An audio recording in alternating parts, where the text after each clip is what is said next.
অপরাধ কণ্ঠ। আমি সাথে আছি নিউজ প্রেজেন্টার সামিয়া সরকার।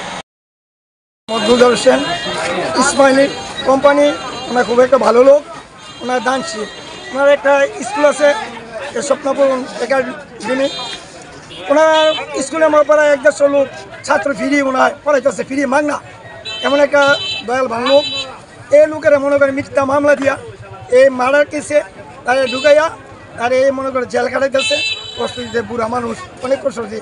আমি এদিন গিয়েছিলাম জাবিনের দিন, ওনার দেখে আমার চোখে পানি। এখন তার ইসমাইল কোম্পানি তার মুক্তি চাই। এই আলিপুর গ্রামতে শতে শতে মোটর কল এবং চাঁদাবাজি করে সাধারণ লোকের লাখ লাখ টাকা এখানে নিয়েছে। গরু বাছুর গাই যত আছে সব তুলে নিয়েছে। এটা আমরা সাংবাদিক ভাইয়ের মাধ্যমে আমরা বিচার চাই। এগোতে বেতন বিধানের মাসালাম যারা করছে আল্লাহ করতেছে না, হেরার মাঝে করছে এন মাদ্রাসার আমরা ইয়া ওয়াসি সাহেব না, নজরুলের একটা লোক না, এই বাঞ্ছতের বাচ্চারা ক্ষতি করে মাইরা এই কেসটা আমরা দিছে। আমরা এই ক্ষতি করে অনেক কত কবিতা কয়ে শেষ নাই। এই দুইটা বাড়িয়ে আমরা গ্রাম খুব ভালো শান্ত শিষ্ট মসজিদ বাজার সব রয়েছি। কাজিমের মনার বাড়িয়ে একবারে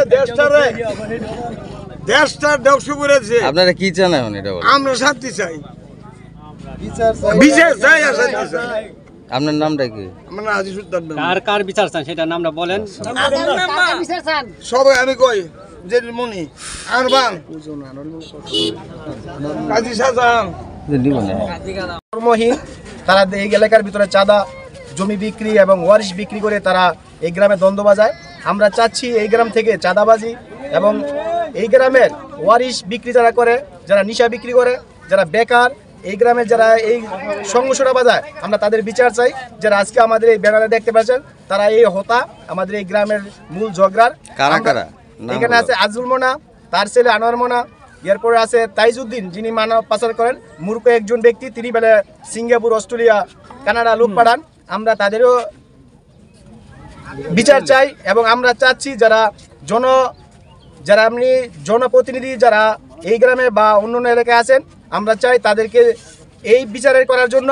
যিনি একজন ব্যক্তি মূর্খ, তিনি কিভাবে অস্ট্রেলিয়া এবং সিঙ্গাপুর মানুষ পাঠান, কীভাবে দালালি করে, আমরা তার তথ্য এবং তার বিস্তারিত জানার জন্য আমরা আইন শৃঙ্খলা বাহিনীর কাছে আবেদন করি।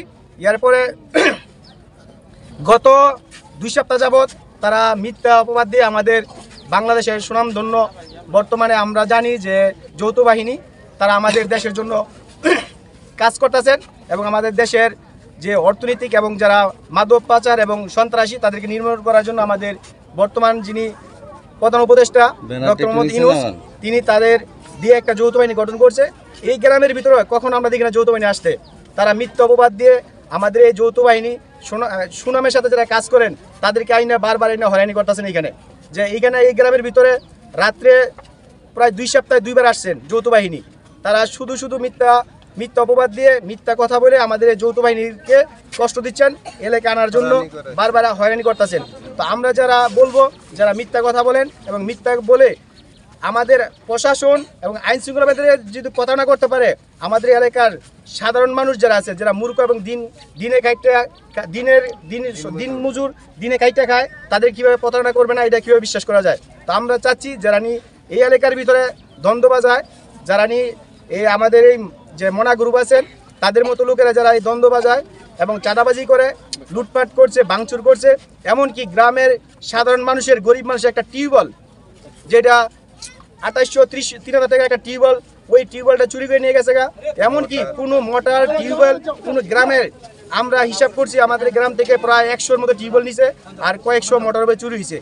তো আমরা এই লুটপাটের বিচার চাচ্ছি এবং অদূর ভবিষ্যতে যেন এই ধরনের কর্মকাণ্ড এবং লুটপাট না হয় সেটা বন্ধ করার জন্য আমাদের যারা জনপ্রতিনিধি আছেন, আমাদের ইউনিয়ন এবং শহরের থানা পর্যায়ে যারা আছেন, আমরা তাদের হাত দিয়ে আমাদের এই গ্রামের শান্তির প্রস্তাব করতেছি আমরা শান্তির জন্য অপেক্ষা আছি, যেন এই গ্রামটা শান্তিতে আমরা সবাই থাকতে পারি। আমি সেই প্রত্যাশাই ব্যক্ত করি সবার কাছে।